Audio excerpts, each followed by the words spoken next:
This story is called Rainbow Brite and the Blue Lake.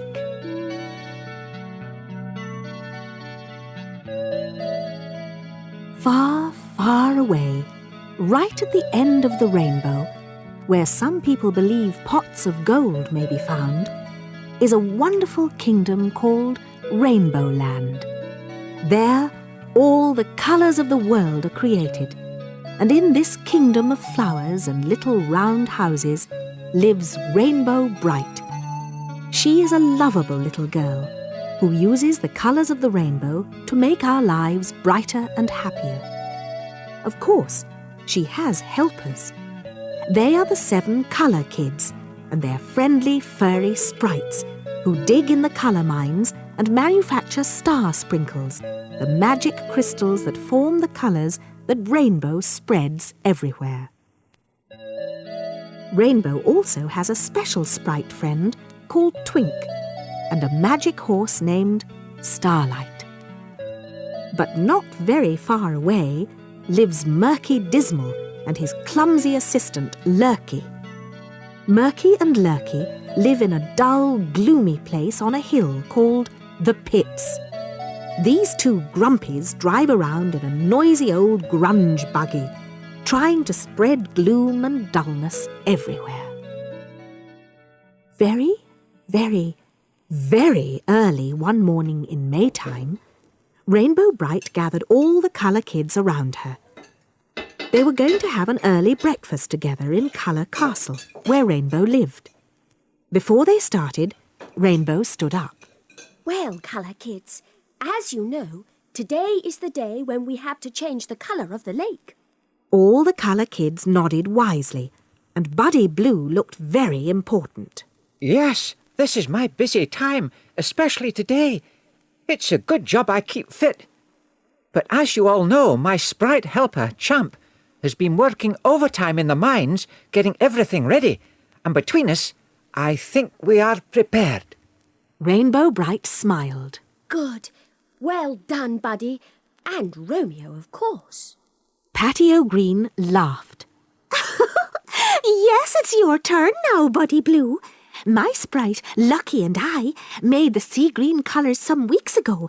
Now we can get ready for the grass and leaves and everything. Then, just as the colour kids were about to start their breakfast, the door burst open and Twink and Starlight appeared. They didn't look at all pleased.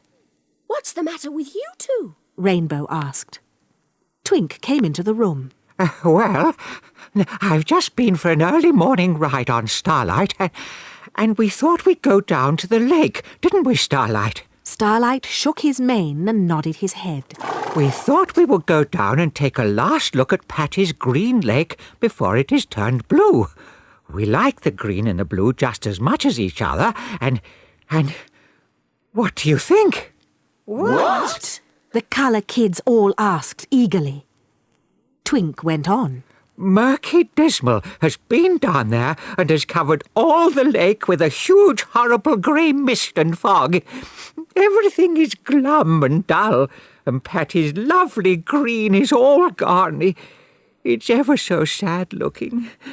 Isn't it, Starlight? Starlight nodded again and stamped a foot. Rainbow frowned. Oh, that Murky Dismal. He is a nuisance, always wanting everybody to be as miserable as he is. He's only happy when he's miserable. And Lurky is just as bad, someone said. Indigo agreed. Yes, he is. But sometimes I think it's only because he doesn't know any better. Sometimes I think he'd be happier being happy, if you see what I mean. Then she added, He still tries to catch our sprites in his butterfly net, though. Buddy Blue spoke up suddenly. What shall I do, Rainbow? It's no good you putting our blue star sprinkles over the lake if all that mist is there and no one can see the colour. He sounded very sad. And after poor Romeo has worked so hard too. And me. But Rainbow smiled. Carry on as normal, Buddy. Exactly as if Murky had never been there. But Rainbow... Buddy started to say. Rainbow interrupted. No, Buddy. Do as I ask. Then she turned to all the other colour kids. We will go to the lake now, straight away, together.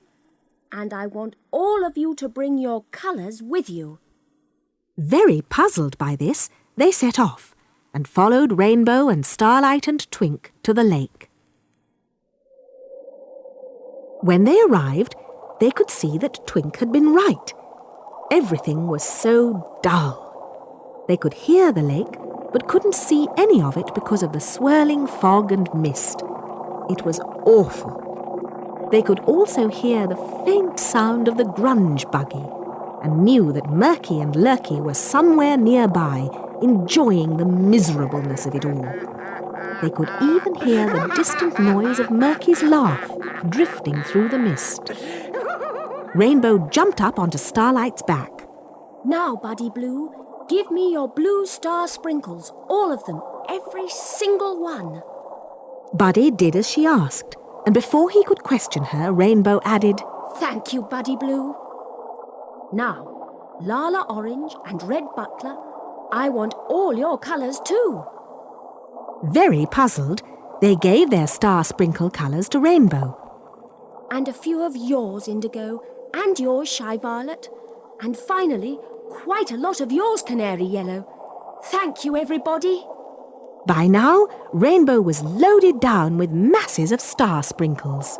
But what are you going to do, Rainbow? Twink asked. Just watch. Rainbow laughed. Come on, Starlight. And Starlight and Rainbow soared right into the mist and fog over the lake, up and on towards the horizon, scattering masses of blue star sprinkles on the way. Then, at the horizon, she tossed all her red and orange star sprinkles at the sun, and the violet and indigo ones at the sky around. When she had finished, she headed Starlight back to the colour kids, who were waiting at the side of the lake. And there she scattered every one of the yellow crystals that Canary had given her. When all was done, she dismounted, looked towards the mist and fog over the lake and said, Now watch. The colour kids saw the star sprinkles on the sun begin to work, and slowly, but surely, a glorious, brilliant red and orange light appeared and pierced the gloom and mist. Slowly, the blue lake came into view, and in the sky, shafts of sparkling colours mingled with the orange redness of the sun. The sand where they stood turned yellow, and within minutes the fog and mist had gone, to be replaced by the bright colours. They heard the sound of the grunge buggy being driven away furiously, and then all was still, except for the lapping of the waves. Twink broke the silence. Oh, Rainbow, it's beautiful. It really is very beautiful indeed.